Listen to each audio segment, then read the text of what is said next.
dried fast in the drafty study of Rothwell Manor. When the Duke pushed the thick vellum divorce decree across the mahogany desk, he expected tears. He expected a desperate plea for a meagre pension or a sudden collapse into hysterics. Instead, his quiet, supposedly unremarkable wife picked up the heavy fountain pen and smiled. It wasn't a fragile, heartbroken curve of the lips. It was a predator's grin. She signed her name, dropping the pen with a sharp clatter. She was finally free. The rain in Somerset was unrelenting. It battered against the tall, arched windows of the Duke's study, distorting the manicured lawns outside into a smeared painting of dreary greens and greys. Inside, a fire sputtered in the hearth, struggling against the damp chill that seemed permanently settled into the stone bones of Rothwell Manor. Vivian sat in a high-backed leather chair. Her posture was impeccable. Her hands, encased in simple dark velvet gloves, rested loosely in her lap. She did not fidget. She did not weep. She merely watched her husband. Lord Henry, the Duke of Rothwell, paced. He was a handsome man, tall and broad-shouldered, with the kind of aristocratic profile stamped on ancient coins. 3 years ago, Vivian had thought him a god. Now she simply saw a man who wore his pride like a shield to hide his fundamental cowardice.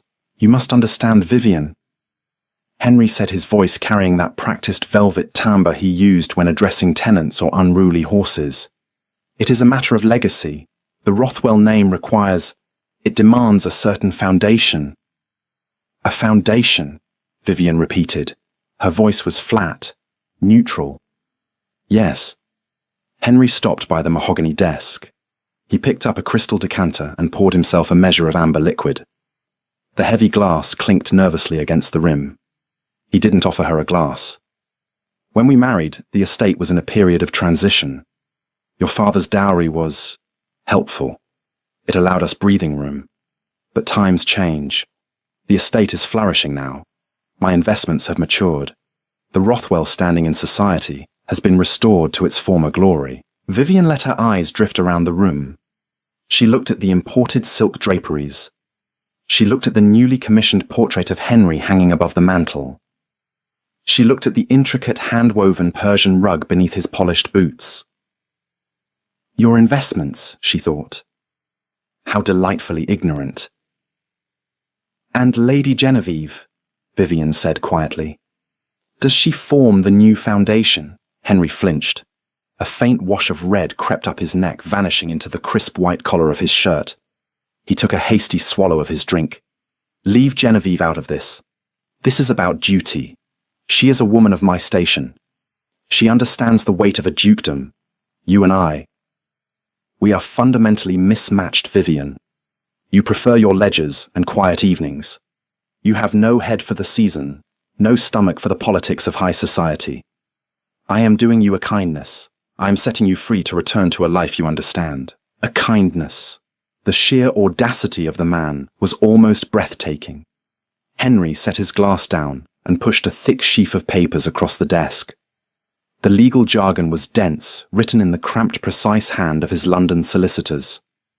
"I have arranged for a settlement," Henry muttered, looking at a point somewhere just past her left shoulder. "It is more than generous. £500 a year, and the use of the small cottage in Cornwall. You will want for nothing. £500 a year. A sum that would barely cover the feed for his purebred hunting hounds." Vivian leaned forward. The leather of the chair creaked softly. She looked down at the papers. The decree of dissolution. The final severing of Vivian Croft, daughter of a merchant from Lord Henry, Duke of Rothwell. "I will not take the settlement, Henry," she said. Henry sighed, a sharp, exasperated sound. "Vivian, do not be difficult. Do not play the martyr. Take the money. You cannot survive on pride alone." "I am not playing the martyr." Vivian reached across the desk. She bypassed the gold-plated fountain pen Henry favoured and withdrew a simple utilitarian silver pen from her own reticule. "I am simply refusing your money. You will need it." Henry laughed. It was a short barking sound devoid of humour. "Need it, my dear woman. My coffers are overflowing. The railway shares alone." "The papers, Henry. Let us be done with it." She unscrewed the cap of her pen. The nib hovered over the thick cream-coloured paper. Henry leaned his hands on the desk, his face suddenly close to hers. "Why are you doing this? Why are you making it so bloody easy? I expected—" "I don't know." Anger. Tears. "You are losing a title, Vivian. You are losing a dukedom." Vivian paused. She looked up, her gaze locking onto his. For the first time in 3 years, she let the mask slip. She didn't look at him with the wide-eyed adoration of a new bride, nor the weary resignation of a neglected wife. She looked at him with cold, terrifying amusement. The corner of her mouth twitched upwards into a sharp, predatory smile. "I am not losing a dukedom, Henry," she whispered softly. "I am shedding a bad investment." Before he could process the words, the nib hit the paper. Vivian Croft. She didn't use his name. The scratching sound was loud in the quiet room. She signed the second page, then the third. When she was finished, she capped her pen, dropped it back into her bag, and stood up. She smoothed the front of her dark wool skirt. "The papers are yours," Vivian said. "Send them to your solicitors. I will be gone before dinner." She turned and walked toward the heavy oak doors. "Vivian!" Henry called out. His voice was no longer smooth. It was laced with a sudden, inexplicable panic. "What did you mean by that?" She didn't stop. She pushed the doors open and stepped into the dim, cavernous hallway, leaving the Duke of Rothwell standing alone in a room paid for entirely by a woman he never bothered to know. The hallway was cold. Vivian's heels clicked a steady rhythm against the marble floor as she made her way toward the grand staircase. With every step, the heavy weight she had carried in her chest for 3 years grew lighter. She remembered the day she first arrived at Rothwell Manor. She had been 22, naive, and terribly in love with the dashing Lord Henry. Her father, a successful but unpedigreed importer of teas and spices, had brokered the marriage. It was a classic transaction, a massive injection of merchant coin to save a dying aristocratic line, in exchange for a title that would elevate the Croft name. But her father's dowry had been a drop in the ocean of Henry's debts. When Vivian first stepped through the grand doors, the reality of the dukedom had been impossible to hide. The roof of the east wing had caved in. The servants had not been paid in 6 months. The velvet drapes were moth-eaten, and the smell of rot and old damp clung to the walls. Henry had been defensive, irritable, snapping at her when she dared to ask why the silver was missing from the dining room. He had pawned it to pay off his gambling debts in London. He had expected her to suffer in silence. He had expected her to be a docile, grateful little commoner, honoured merely to breathe the same dusty air as a duke. What Henry didn't know, what even Vivian's own father didn't know, was that Vivian was not just a merchant's daughter. Her maternal grandfather, a ruthless and brilliant man from Rotterdam, had built a monopoly in the Dutch East Indies shipping lanes. He despised his son-in-law, Vivian's father, and cut him out of the will entirely. Instead, he left his sprawling empire, a fortune so vast it dwarfed the GDP of small nations, to his only granddaughter. The stipulations were strict. The money was held in a blind trust under the name of the Orion Syndicate. Vivian was to have absolute control over the assets upon her 21st birthday, with the aid of a notoriously tight-lipped London solicitor named Mr. Abernathy. Vivian had hidden the wealth. She wanted a normal life. She wanted a husband who loved her for her mind, for her quiet humour for her. She thought foolishly that if she helped Henry rebuild his life from the shadows, he would eventually see her worth.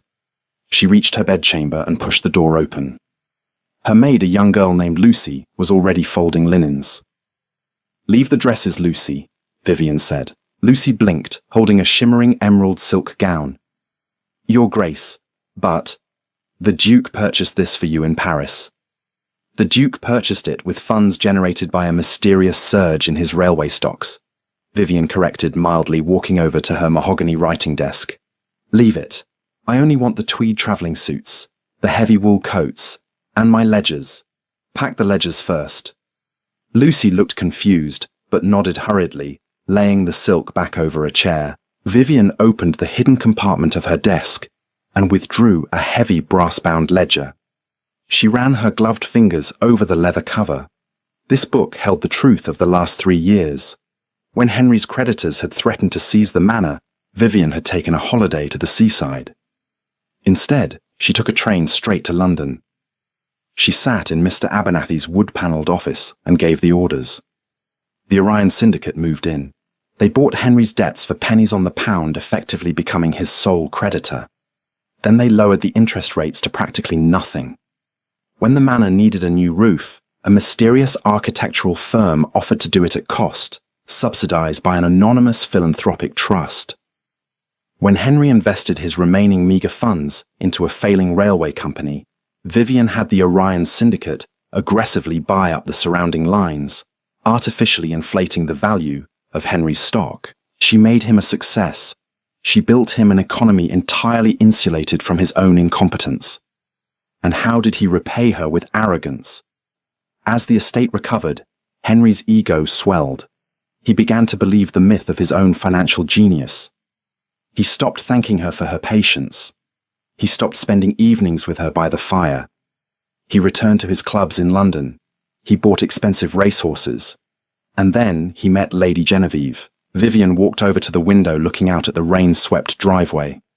She remembered the dinner party 6 months ago. Genevieve had sat at Henry's right hand, a place of honour.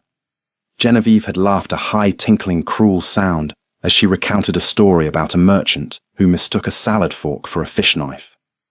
Blood will tell, Genevieve had purred, looking directly at Vivian. One can buy a dress, but one cannot buy centuries of breeding. Wouldn't you agree, Your Grace? Henry hadn't defended her. He had chuckled. He had looked at Vivian with an expression of mild embarrassment, as if her very presence was a stain on his newly restored dining room. That was the night the love finally died. It didn't burn out in a fiery explosion of rage. It simply snapped off like a dry twig under a heavy boot. Vivian realized she was watering a dead garden. She had given him the world, and he used it to purchase another woman. The trunk is packed, ma'am, Lucy said, quietly, breaking the silence. The maid looked terrified, her hands wringing her apron. Are you truly leaving? I am Lucy. Vivian turned from the window. She picked up the heavy brass ledger and tucked it securely under her arm. And you should look for new employment by the end of the month. The wages here are about to become highly irregular. Lucy's eyes widened, but she didn't ask questions. Vivian didn't look back as she left the room. She walked down the grand staircase. The house was dead quiet. The servants, sensing the shift in the atmosphere, had made themselves scarce. At the bottom of the stairs, Linus, the ancient butler, stood holding her woolen travelling cloak. His weathered face was unreadable. The carriage is waiting, ma'am. Linus said, his voice gravelly. He held out the cloak. Thank you, Linus. Vivian turned, allowing him to drape the heavy wool over her shoulders. You have been very kind to me. It was an honour, ma'am. Linus hesitated, then lowered his voice. He is a fool, if I may be so bold. Vivian smiled, a genuine warm expression that reached her eyes. He is exactly who he is, Linus. I was the fool for expecting him to be anything else. She stepped out the heavy front doors. The cold rain hit her face, immediately stinging her cheeks. A hired unmarked carriage waited on the gravel drive. No crests, no velvet interior, just a solid, sturdy workhorse of a vehicle. She climbed inside, settling onto the leather bench. The driver cracked the whip, and the carriage lurched forward. Vivian watched Rothwell Manor shrink through the rain-streaked glass. She wasn't crying. She felt an electric hum in her veins. For 3 years, she had played the mouse. Now, the cage door was open and the cat was waiting in London. The journey to London took hours, the rhythmic clatter of hooves over muddy roads, slowly transitioning into the sharp, aggressive clatter of iron wheels on wet cobblestones. The air changed.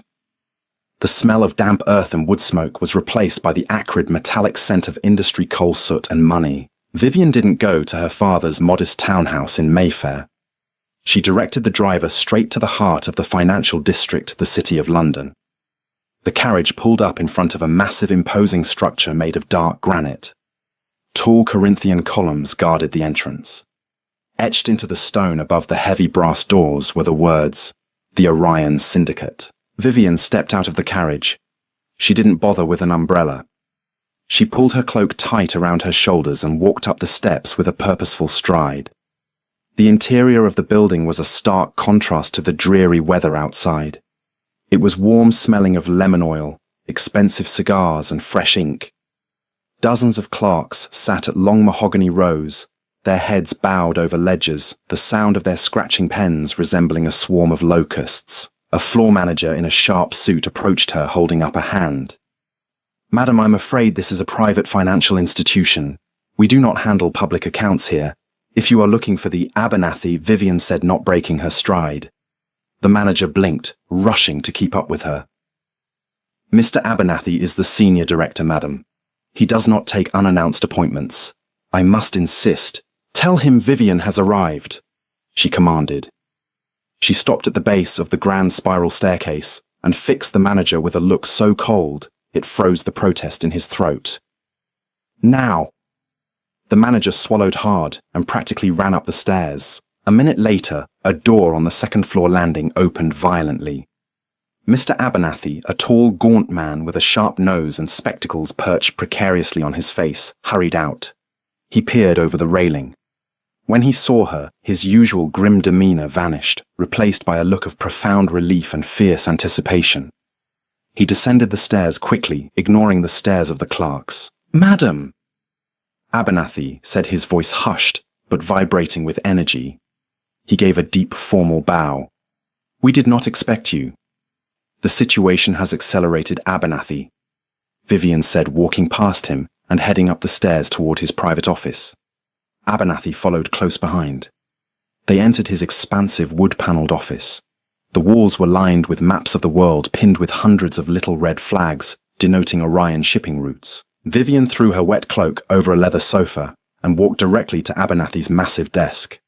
She dropped the heavy brass ledger onto the polished wood with a loud thud. "Is it done?" Abernathy asked, closing the door and turning the brass lock. "The papers are signed," Vivian said, stripping off her damp gloves. "I am no longer the Duchess of Rothwell. I am simply Vivian." Abernathy walked over to a side table and poured 2 glasses of scotch. He handed one to her. "Congratulations, madam. You are finally rid of a terribly underperforming asset." Vivian took a sip of the liquor. It burned beautifully down her throat, warming the chill away. "He offered me a settlement. £500. Abernathy choked on his scotch. He pulled a handkerchief from his pocket and dabbed his mouth. 500. The man's ignorance is truly a marvel. Does he not realize his entire estate is currently propped up on matchsticks held by this very office? He believes his railway stock saved him, Vivian said, walking over to the large window overlooking the bustling London street. He believes he is a financial titan. He believes his new intended Lady Genevieve will secure his legacy. She turned back to face Abernathy. The remnants of the quiet, submissive Duchess were completely gone. Her eyes were hard, calculating. "Abernathy." "Yes, madame." "Open the ledger." Abernathy stepped to the desk and opened the heavy brass book. Pages upon pages of meticulously recorded numbers, debts and holding companies. "I want it all called in," Vivian said. Her voice was barely above a whisper, but it carried the weight of an anvil. "Every single promissory note, every hidden loan we extended to the Rothwell estate, the mortgages on the tenant farms, the liens against the manor itself." Abernathy ran a finger down a column of numbers. "The terms of those loans state we can call them in immediately upon a breach of contract. Since the loans were secretly guaranteed against your status as his wife, the divorce constitutes a massive breach of trust." "Exactly." Vivian set her glass down. "What about his precious railway stocks?" Abernathy smiled. It was a wicked, feral thing. "The Great Western Expansion Line." "Yes. We currently hold 60% of the voting shares through our dummy corporations. We artificially inflated the price to keep his portfolio solvent." "Dump them," Vivian ordered. Abernathy looked up, his eyes wide. "Dump them, madam. If we flood the market with our shares tomorrow morning, the price will collapse. It will be worth less than the paper it's printed on. Lord Henry's portfolio will be wiped out in an hour." "Do it." Abernathy nodded, making a quick notation on a pad. And the manor's outstanding debts. The roof repairs the stable restocking. We hold the invoices. Send the collection agents. Vivian said, her tone devoid of pity. Not polite letters. I want the men in the grey suits. I want them knocking on his grand oak doors by Friday. If he cannot pay in cash, which he cannot, they are to begin seizing assets. Start with the silver. Then the new Persian rugs. Then his racehorses. Abernathy closed the ledger with a satisfying snap. He will be bankrupt by Monday, madam. The scandal will be absolute. Lady Genevieve's family will likely sever the engagement before the ink is even dry in the gossip papers. Vivian looked back out the window. The rain was finally stopping. The thick grey clouds were breaking apart over the London skyline, letting a harsh, brilliant ray of sunlight pierce through the smog. She had spent 3 years building a man up only to realise he despised the foundation he stood on. She had loved him. She truly had. But Henry had wanted a woman of status, someone who fit neatly into his archaic, crumbling world. He didn't want a partner. He wanted an accessory. Let him have his pedigree, Vivian murmured to the glass. Let us see how warm it keeps him when the fire goes out. She turned from the window and walked back to the desk, pulling out the chair and sitting down. She looked at Abernathy. Now, Vivian said, her voice crisp and commanding. Enough about dead weight. Show me the reports from the Singapore docks. We have a shipping empire to run. The morning sun over Rothwell Manor was offensively bright. It poured through the arched windows of the breakfast room, illuminating the heavy silver serving dishes and the delicate bone china. Lord Henry sat at the head of the table, cutting into a poached egg with precise, practiced movements. Opposite him sat Lady Genevieve. She was a vision in pale blue muslin, her blonde hair arranged in an intricate, seemingly effortless knot. Her father, the Earl of Harrington, sat to Henry's right, loudly chewing a piece of toast while holding the morning paper. The wedding! The Earl boomed, spraying a few crumbs onto the pristine tablecloth. It must be Grand Rothwell, Westminster. Nothing less for a Harrington. Of course, Henry murmured, offering Genevieve a soft, assuring smile. I wouldn't dream of anything less. The Rothwell estate is more than equipped to handle the affair. Genevieve delicately dabbed her lips with a linen napkin. And the renovations to the south wing Henry then refused to live in drafts. Vivian may have tolerated the damp, but my constitution is far too delicate. Henry's jaw tightened slightly at the mention of his former wife. It had been 4 days since she signed the papers and vanished into the rain. He hadn't heard a word from her. He assumed she was sulking in the Cornish cottage counting her meagre pension. The architects are already drawing up the plans, my dear. Henry lied smoothly. He had meant to send a telegram to the firm yesterday, but the hunt had gone on longer than expected. Expense is no object. The heavy oak doors of the breakfast room groaned open. Linus stood in the threshold. The old butler did not carry a silver salver with the morning post. He carried a face the colour of wet ash. Your Grace, Linus croaked. Henry frowned, putting down his knife. What is it, Linus? Can you not see we are eating? There are men, Your Grace, at the front door, and the servants' entrance, and the stables. Henry stood up, tossing his napkin onto his half-eaten eggs. Men, what men? Poachers. Solicitors, I believe, sir, and bailiffs. Linus swallowed hard. They are wearing grey suits. A cold prickle of unease started at the base of Henry's spine. He marched out of the breakfast room, his heavy boots echoing in the grand hall. The Earl and Genevieve exchanged a confused glance before trailing behind him. When Henry reached the foyer, the unease bloomed into full-blown panic. There were 6 men standing in the hall. They did not look impressed by the marble floors or the ancestral portraits. They looked like undertakers. The man at the front, a stout fellow with a bowler hat tucked under his arm, held a thick leather portfolio. Lord Henry, Duke of Rothwell, the stout man asked. His tone held no deference. I am the Duke, Henry snapped, crossing his arms. Who let you in? Explain yourselves before I have the gamekeeper release the hounds. The stout man calmly opened his portfolio. My name is Mr. Vance, He caught himself reading from his notes. Mr. Cole, I represent the Orion Syndicate. We hold the primary liens on this estate, its contents, and the surrounding tenant farms. Henry laughed, a harsh grating sound. You are mistaken.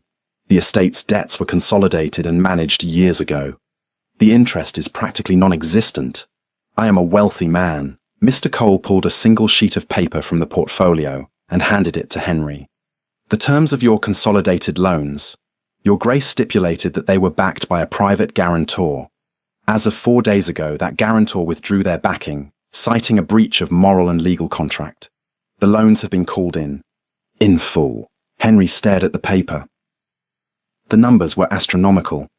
It wasn't just the mortgage. It was the roof, the plumbing, the stable repairs.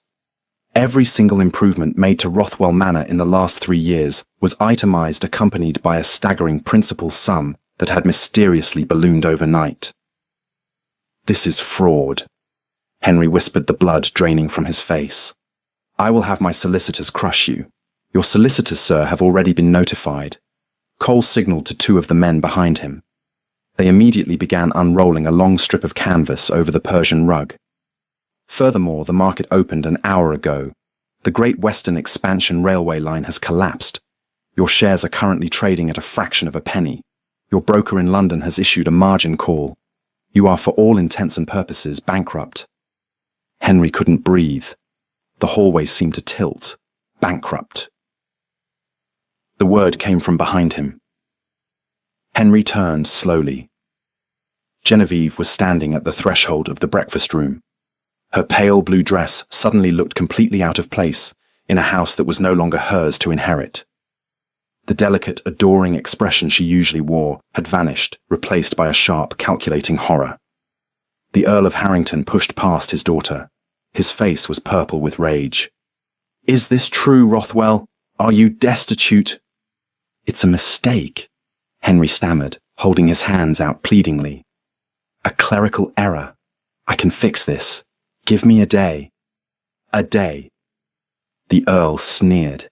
He looked at the men in the grey suits, who were now openly cataloguing the silver candelabras on the entry table. You invited us into a hollow shell. You courted my daughter under false pretenses. You are a pauper with a title. Genevieve, please, Henry begged, looking at the woman he had thrown his marriage away for. Genevieve did not weep. She did not offer comfort. She looked at him the way one looks at a dead dog in the street, with a mixture of pity and intense disgust. Fetch my coats, father, Genevieve said, her voice like cracking ice. We are returning to London immediately. I will not spend another hour in a house that belongs to the bank. Henry watched them walk away. He stood paralyzed in his own foyer as the men in grey suits began placing small white tags on his furniture. The grand oak clock in the corner chimed the hour. It sounded exactly like a judge's gavel. 300 miles away in a private dining room at the elite Lombard Club in London, the air was thick with cigar smoke and the scent of roasted duck. Vivian did not smoke, and she rarely ate heavy meats at midday, but she tolerated the atmosphere because it was where empires were broken and bought. She sat at the head of a long mahogany table. She wore a tailored charcoal jacket over a crisp white blouse, her hair pinned up securely. She looked nothing like the Duchess of Rothwell. She looked exactly like Vivian Croft, the sole controller of the Orion Syndicate. 5 men sat around the table. 4 were her senior advisors, including the ever-loyal Abernathy. The 5th was Lord Reginald, a shipping magnate, whose red face was currently shining with nervous sweat. Miss Croft, you must be reasonable, Lord Reginald pleaded, mopping his brow with a silk handkerchief. A hostile takeover of the Baltic Fleet. It will destabilize the entire regional trade. It will stabilize my regional trade, Vivian corrected, taking a slow sip of her mineral water. Your ships are poorly maintained, Reginald. Your captains are underpaid, which leads to smuggling, which leads to tariffs, which costs the Orion Syndicate money when we are forced to share the same congested ports. She gestured to Abernathy. The solicitor opened a leather folder and slid a single sheet of paper across the table toward Lord Reginald. Lord Reginald stared at the numbers. 65,000. That is robbery. My fleet is worth twice that on the open market. Then sell it on the open market, Vivian said smoothly, leaning back in her chair. But you and I both know the bank won't give you the time. Your notes are due on Friday. If you default, they seize the ships and you get nothing. I am offering you £65,000 to walk away with your dignity intact. Reginald gritted his teeth. He looked around the table, but the 4 Orion advisors merely stared back with blank, predatory expressions. He was cornered. You are ruthless, Miss Croft, Reginald spat, reaching for the pen. They whisper about you in the exchange. They call you a phantom. They say you have ice in your veins. Vivian watched him sign away his family's legacy. She felt no thrill of victory, nor any pang of guilt. It was mathematics. It was survival. They can call me whatever they wish, Vivian said quietly, pulling the signed contract back across the table. As long as the check's clear. When Reginald stormed out of the room, leaving his half-eaten duck behind, Abernathy let out a low whistle. A masterstroke, madam. The Baltic routes are now entirely under our control. File the paperwork before the market closes, Vivian instructed, standing up and smoothing her skirt. And send inspectors to those ships.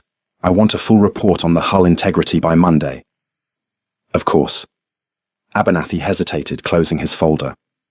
There is one other matter, pertaining to our domestic acquisitions.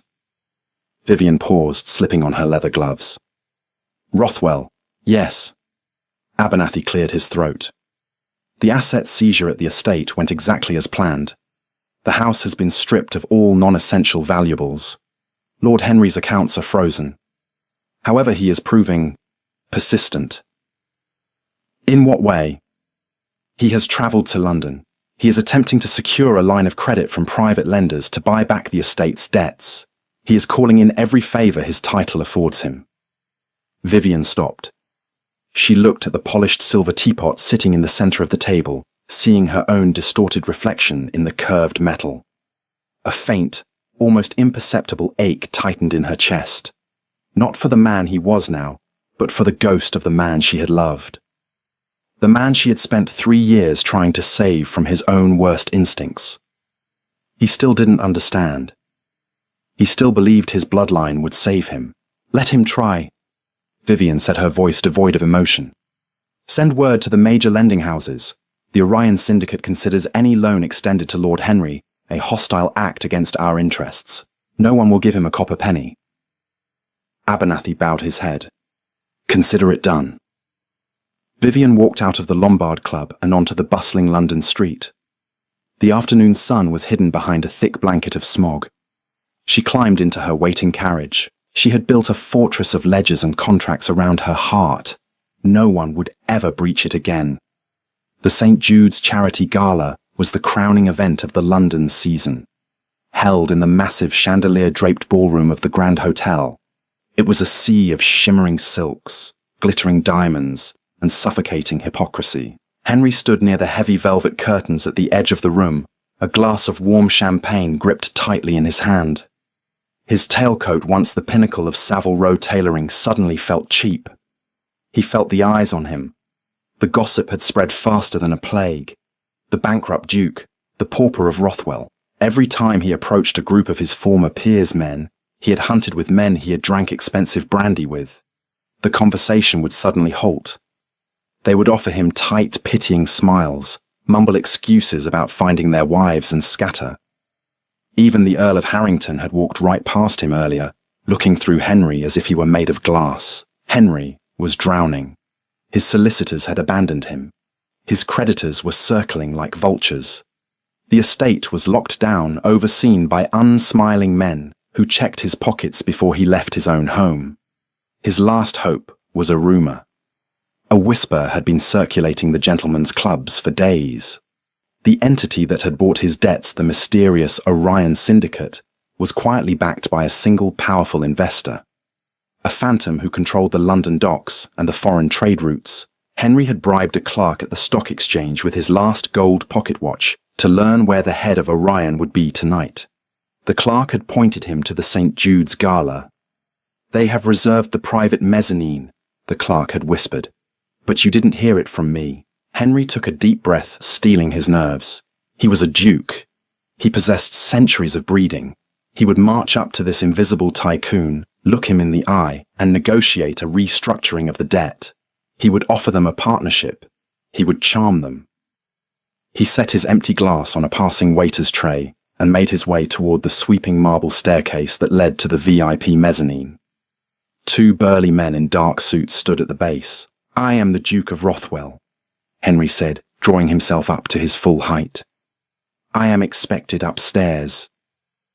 The guards exchanged a look, then silently stepped aside. Henry climbed the stairs, his heart hammering against his ribs. The music from the ballroom below faded, replaced by the hushed, expensive quiet of the upper level. He pushed through a set of double doors and stepped into a sprawling private lounge. The room was opulent, decorated in dark velvet and gold. A dozen of the most powerful men in England, bankers, politicians, foreign diplomats, were scattered around the room, smoking cigars and speaking in low, reverent tones. In the center of the room, sitting on a plush velvet settee, was the person holding court. Henry could only see the back of the plush chair at first. He approached, clearing his throat loudly. "Excuse me," Henry said, projecting his most commanding aristocratic voice. "I am looking for the head of the Orion Syndicate. I have a business proposition." The conversation in the room abruptly stopped. The politicians and bankers turned to look at him. Their expressions were not pitying. They were amused. The figure in the chair slowly stood up and turned around. Henry stopped dead in his tracks.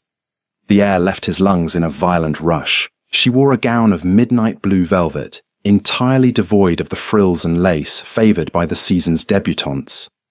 It was a dress built for armor, sleek and impossibly elegant. Around her neck sat a single flawless diamond, heavy enough to buy a city block. It was Vivian. She looked exactly the same, yet entirely unrecognizable. The quiet, submissive posture was gone.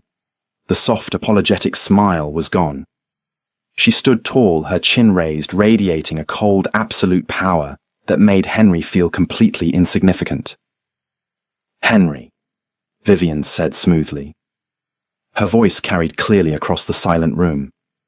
"You are trespassing." Henry's mind violently rejected what his eyes were seeing. "Vivian! What? What are you doing up here? How did you get past the guards?" A few of the bankers chuckled into their Scotch glasses. Vivian didn't laugh. She simply stared at him. "I didn't get past the guards, Henry. I employ them." Henry shook his head, taking a stumbling step backward. No, that's impossible. You are a merchant's daughter. You are living in a cottage in Cornwall. I am the sole inheritor of the Rotterdam Trading Company and the chairwoman of the Orion Syndicate." Vivian corrected her tone, conversational as if explaining the weather to a child. "I own the ships that bring your tea. I own the rails that carry your coal. And as of 4 days ago, I own the very boots on your feet." The reality crashed down on Henry with the weight of a collapsing building. The mysterious surge in his stocks, the unexplainably low interest rates, the architects who worked at cost. It hadn't been his genius. It hadn't been the Rothwell legacy. It had been her. The quiet woman sitting by the fire with a ledger on her lap. She had been holding up the sky, and he had complained that the clouds were ruining his view. "You—" Henry choked out his face, flushing crimson. "You lied to me. You deceived me. I protected you," Vivian countered, taking a single step toward him.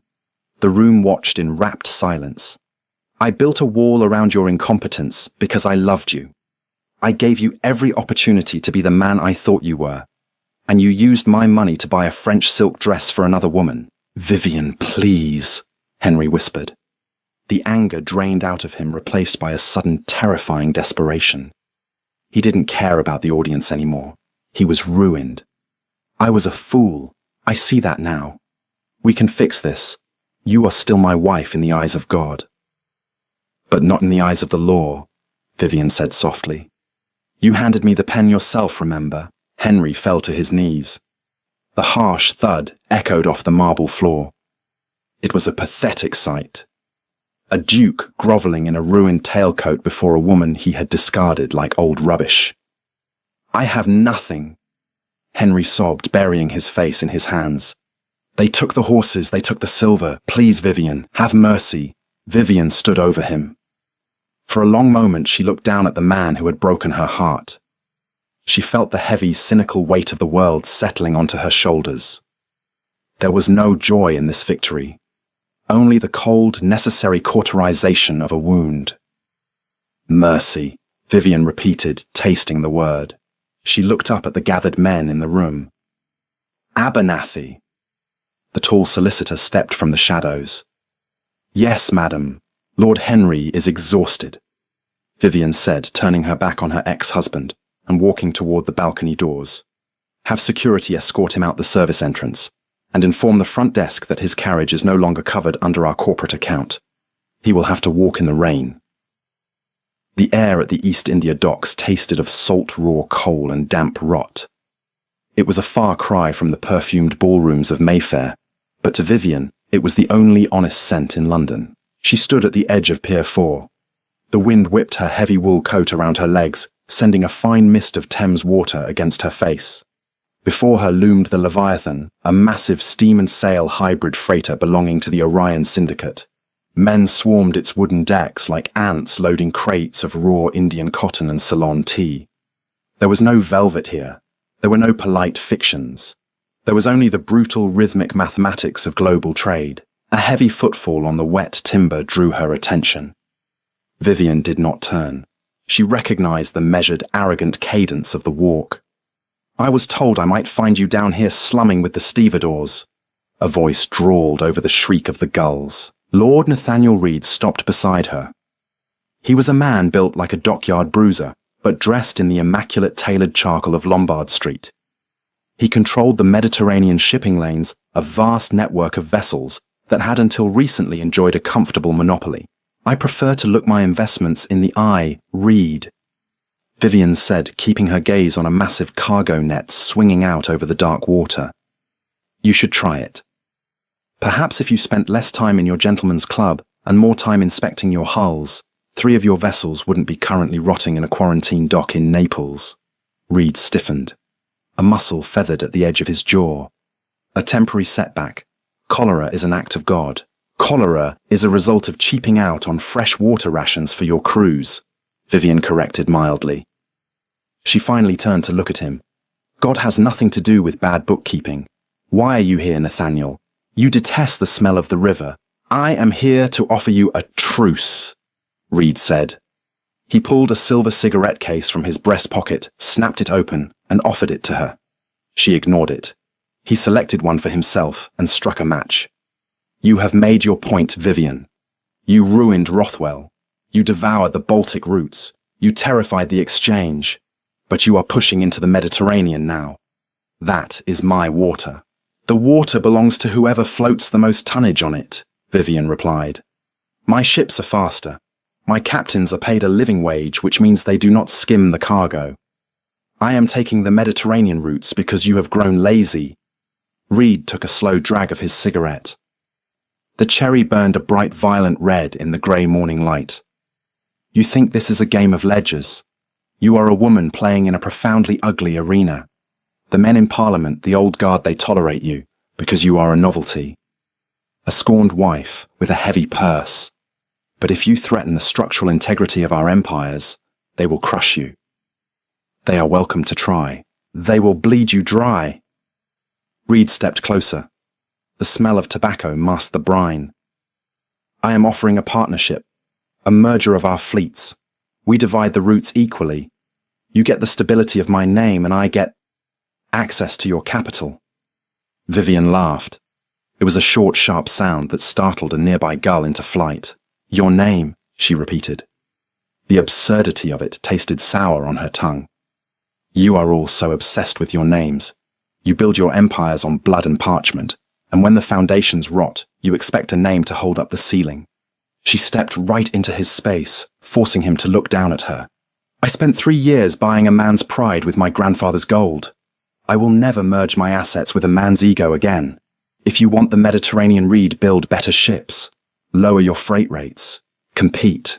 Because if you do not, I will buy your debts just as I bought Rothwell's, and I will sell your beloved name for scrap. Reed held her gaze. He searched her eyes for a bluff, for a flicker of hesitation. He found only an empty, freezing void. He dropped his cigarette onto the wet planks and crushed it under the heel of his polished boot. You are a monster, Vivian.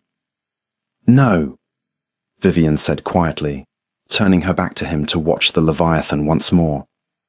I am just a merchant. Good day, Reed. She listened to his heavy footsteps retreat down the pier. The wind howled again, rattling the rigging of the great ship. Vivian pulled her collar tight against the chill. She had won the skirmish, but the cold was beginning to seep into her bones. The fire in Vivian's Mayfair study burned low, casting long wavering shadows across the rows of leather-bound books.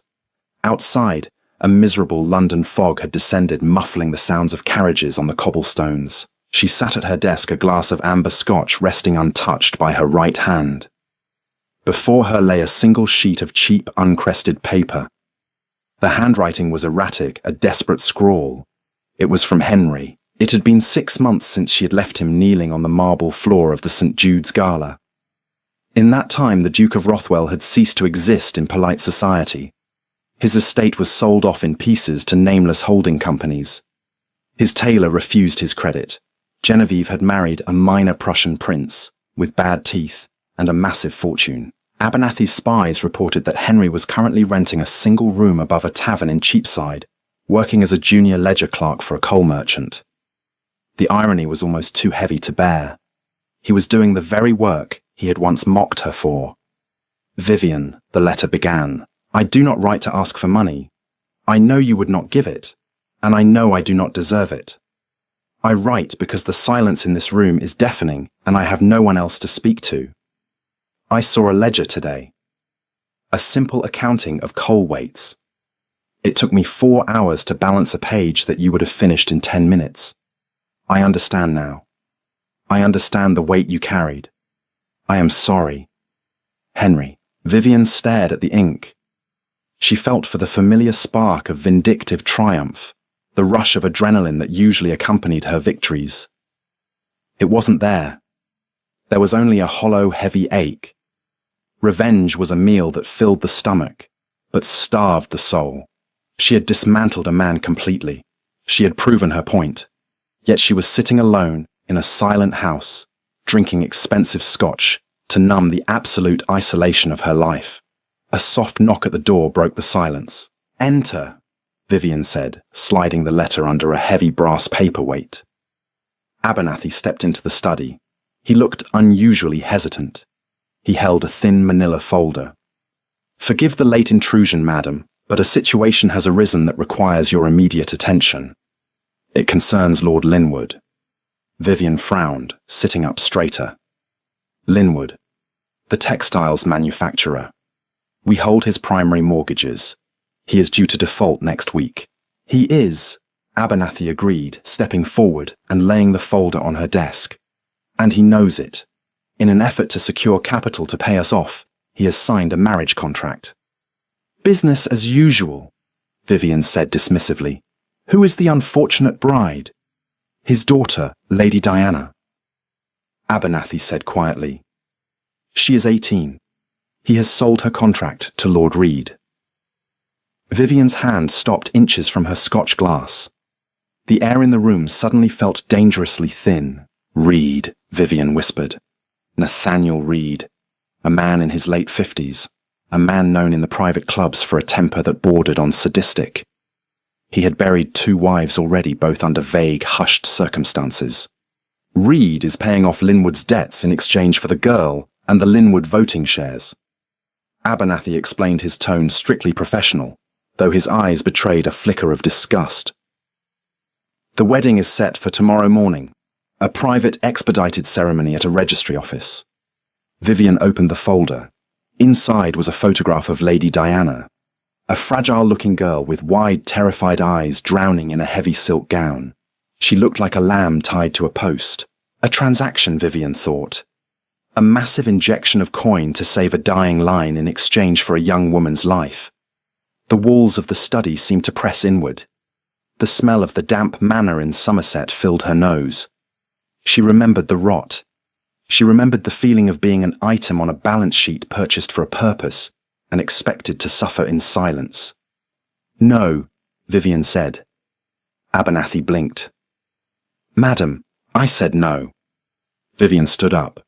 The heavy oak chair scraped loudly against the floorboards. She grabbed the folder. "What is the exact sum of Linwood's debt to the Orion Syndicate?" £80,000, Abernathy replied promptly. "Draw up a deed of forgiveness." Vivian ordered, moving swiftly toward the coat rack.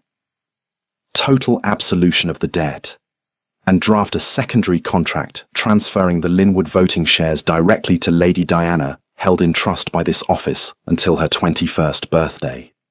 Abernathy's eyes widened. "Madam, we are forgiving £80,000 for nothing. Not for nothing. For the shares, and for the girl." Vivian pulled her dark cloak over her shoulders. "Have my carriage brought round. We are going to the Linwood estate. Now." Abernathy looked at the grandfather clock. "It is nearly midnight." "Good," Vivian said, her voice turning to jagged iron. "I prefer to conduct hostile takeovers in the dark." An hour later, Vivian's carriage crashed to a halt on the gravel drive of the Linwood townhouse.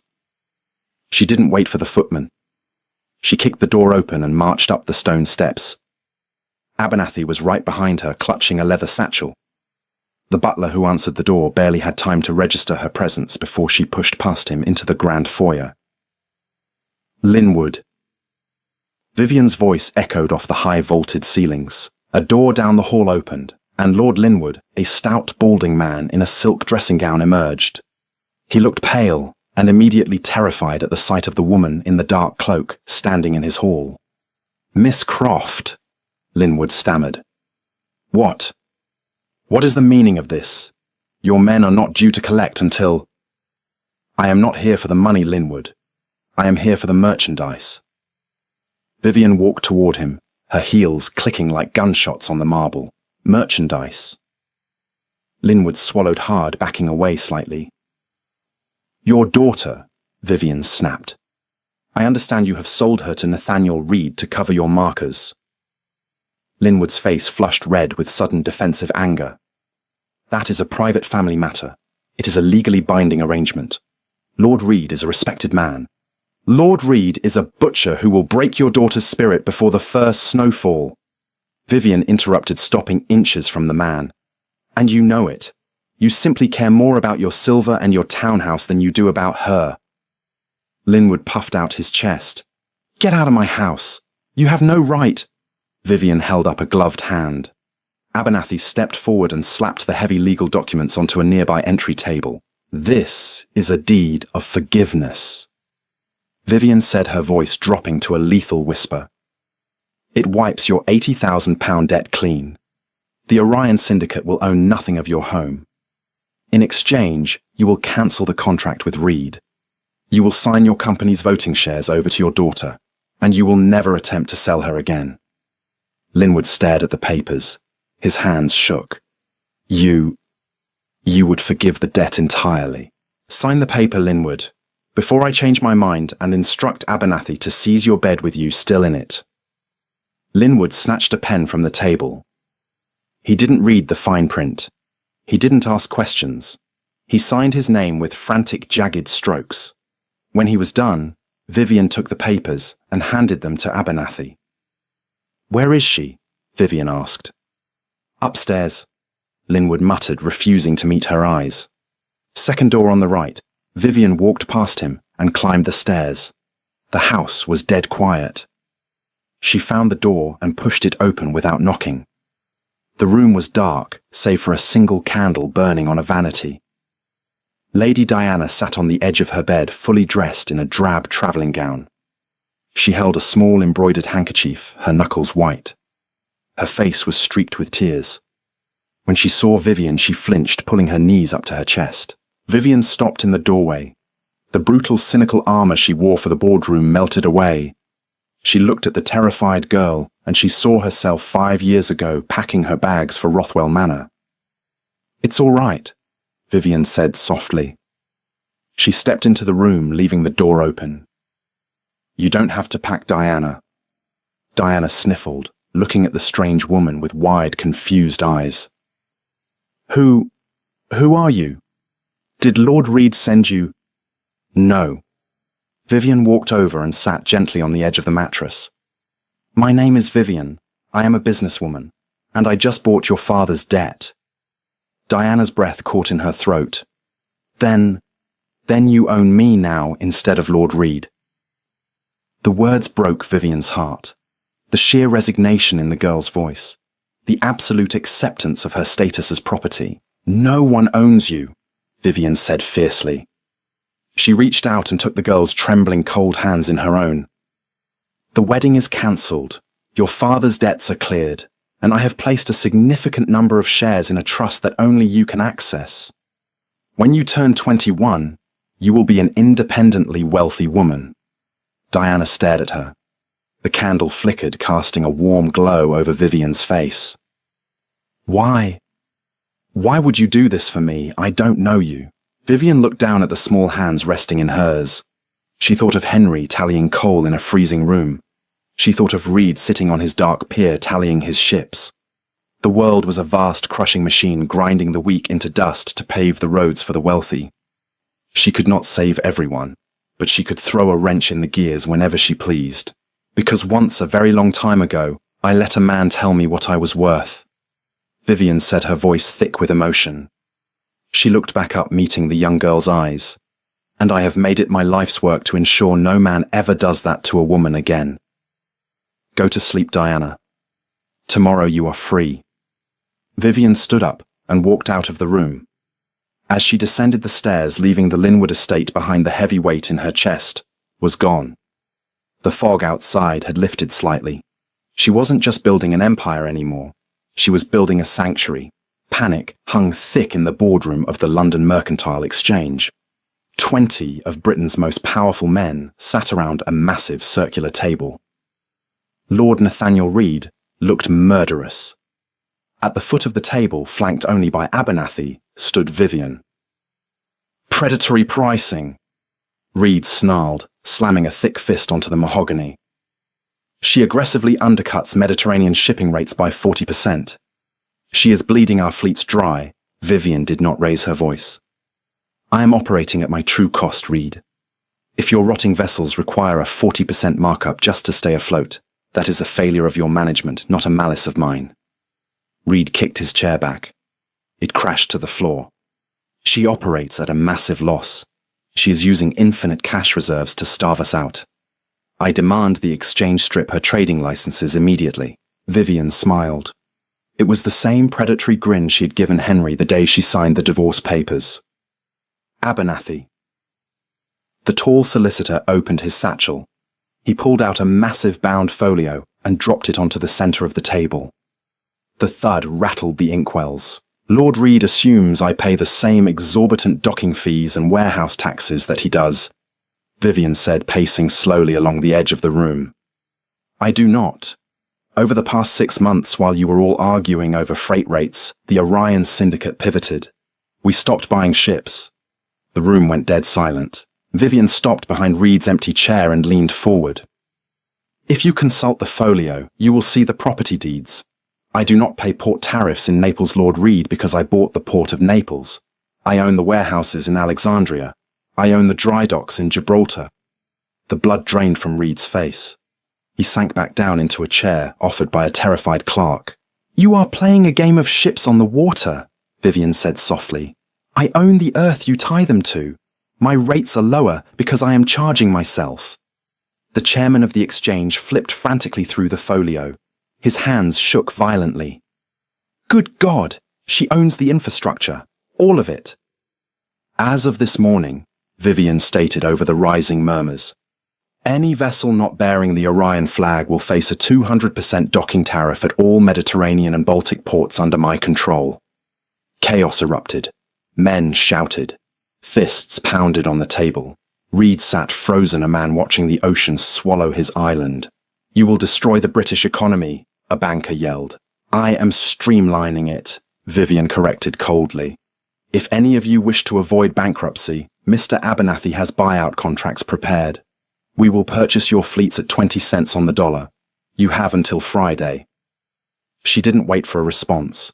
She turned and walked out, leaving the screaming men to their dying empires. Outside, the London sky was a piercing, brilliant blue. Vivian dismissed her waiting carriage with a wave of her hand. She wanted to walk. As she navigated the crowded sidewalks, nobody looked twice at the woman in the tailored coat. They didn't know she held the world's economy in her gloved hands. They didn't know she was the most dangerous predator in the city. She passed a small bakery. Through the glass, a young woman was setting out fresh pastries. Vivian thought of Diana safe in her new estate reading books, instead of learning how to appease a cruel husband. She thought of Henry tallying coal in his freezing room, finally learning the true weight of a pound. Vivian stopped at the edge of the River Thames. The water sparkled in the sunlight, carrying ships out to the vast open ocean. She had started her journey in a rotting manner, shrinking herself down to fit into a man's broken world. She had bled for a title that meant nothing, but the fire had not burned her. It had forged her. She was Vivian Croft, the architect of her own fate, the sovereign of her own soul, and she owed absolutely nothing to anyone. She smiled completely alone and stepped forward into the sun. Vivian's journey from a discarded duchess to the undisputed sovereign of global trade proves that true power isn't inherited, it's forged in the fires of betrayal. She dismantled the men who underestimated her, not with petty vengeance, but with absolute cold competence. Have you ever had to rebuild your life after someone tore it down? If Vivian's ruthless rise to the top inspired you, hit that like button, share this epic story with anyone who needs a reminder of their own worth, and don't forget to subscribe for more tales of brilliant revenge and unstoppable ambition.